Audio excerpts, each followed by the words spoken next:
The basic and one of the most crucial procedures for growing microbes under laboratory conditions include pure culture techniques for isolation of microbes.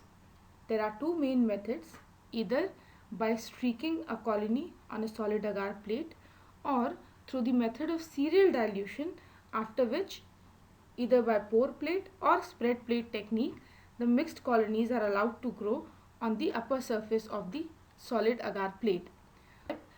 Is preparation of solid agar plate, for which a amount of agar, depending on whether we want a semi-solid or a solid agar plate, is dissolved in water and heated at a temperature so as to melt the agar. After this agar is cooled down a bit, it is poured into the plate and the plate is allowed to stand, after which the plate solidifies. Following this, for the first procedure, that is streaking, an inoculation loop is taken and heated on a Bunsen flame till the tip appears crimson orange in color. This indicates that all the microbes has been killed. Prior to this, the inoculation loop may be dipped in alcohol. After obtaining this color and ensuring proper heating of the loop is allowed to cool down a bit and then dipped in the solution having microbes. After this, the plates are taken and the loop is moved from one direction to the other, mainly from the corners towards the center, by rotating the plate to 90 degrees. This ensures the growth of microbes at proper spacing. In between, the loop may be allowed to cool, reheated, and the streaking may be continued from one direction to the other.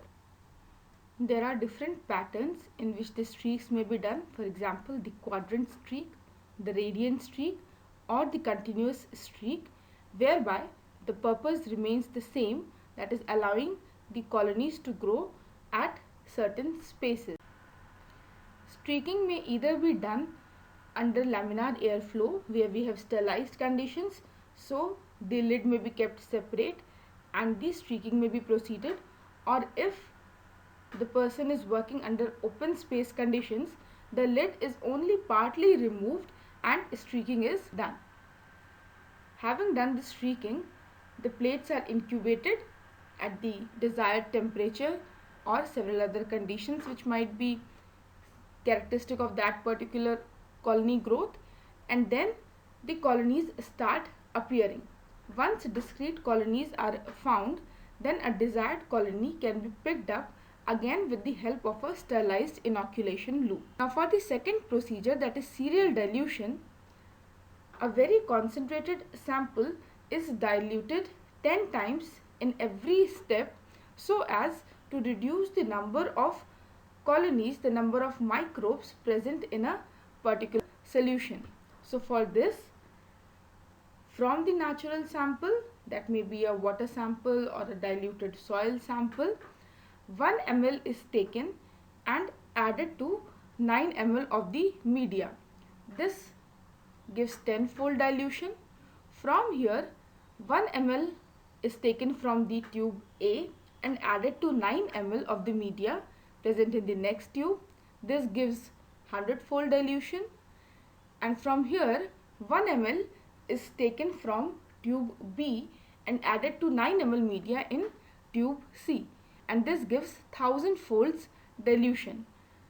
After this, plating is done from here and it becomes very clear that the less diluted solution has more number of colonies. So we can proceed this up to 10 to the power minus 6 and then we can have colony growth observed on the different. Now from here it has to be taken very good care, because even a repetition of one step in this serial dilution can give different amounts of dilution, so results can be confusing at those point of time. So a very good care is taken during this process. And after this, either the pour plate technique or the spread plate technique can be followed. In the pour plate technique, either the culture a fixed amount, maybe 1 or 0.1 ml, depending on the number of microbes, whether it is very concentrated natural sample or a dilute natural sample.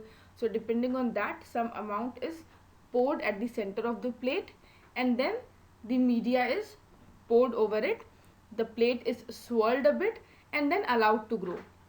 Alternatively, sometimes the culture is mixed in a slightly cooled molten agar, that is around 40-42 degrees Celsius, and then it is mixed properly by swirling and then plated onto a petri dish.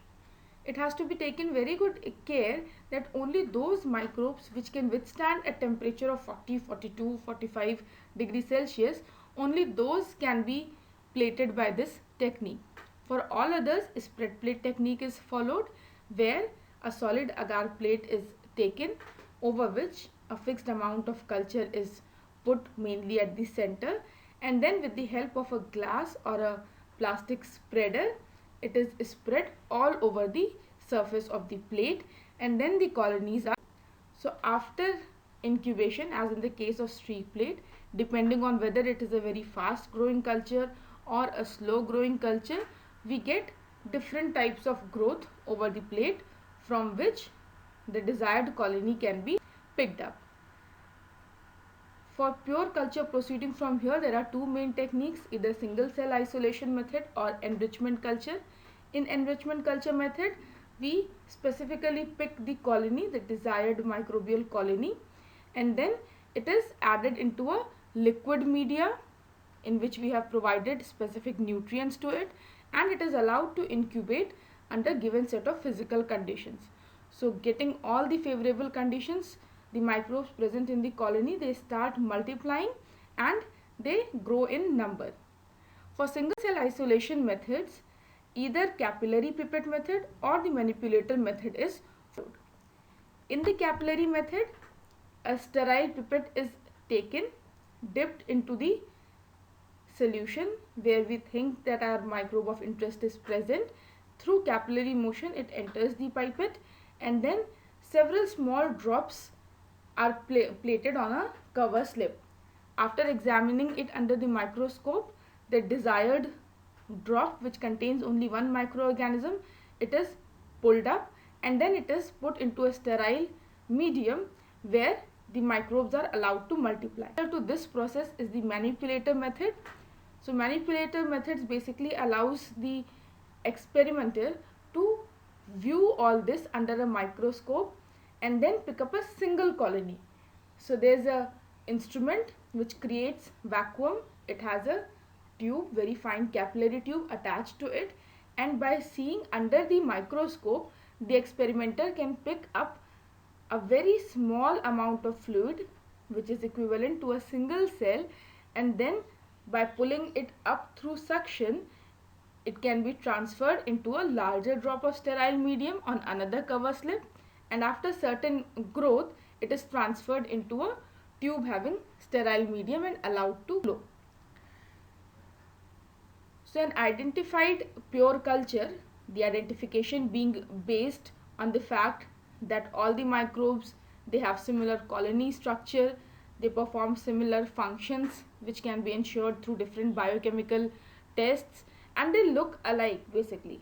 So after having ensured that this is a pure culture growing from a single colony, these are subcultured for experimental purposes by taking a small amount of inoculum from the already grown pure culture, putting it into a sterile medium and allowing it to grow several number of times. Each time the quality or the traits of the culture should not be changing. After different procedures, for some time, if the experimenter needs to store the culture, few techniques are followed. First one is refrigeration, which is keeping the cultures at 0 to 4 degrees Celsius. This is meant for very small time of storage, such as 2 to 3 weeks, and it is applied for 3 to 4 months in case of fungi. Or paraffin method, which is a very simple and economic technique where a sterile liquid paraffin film is formed over a slant. This film is formed even at the room temperature. So this paraffin allows the cultures to stay out of contact of air. So there is no hydration in this case, no contact with air, so there is no contamination, and the samples can be stored for several years. A very good technique is cryopreservation, where liquid nitrogen is used. The cultures are dipped into it at minus 196 degrees Celsius. So this is basically meant for very long storage times. The only problem being, by direct dipping into liquid nitrogen, ice crystals can be formed. So to avoid this, several stabilizing agents such as glycerol or DMSO are used in laboratory. And the last is lyophilization, where an instrument is used to reduce the temperature to minus 70 degrees Celsius, and dehydration is done along with it, that is vacuum is provided.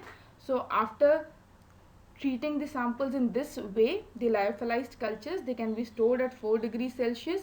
This is mainly used when we need to transport the cultures from one place to the other. So the cultures remain intact, they remain viable, and this can be done for several years.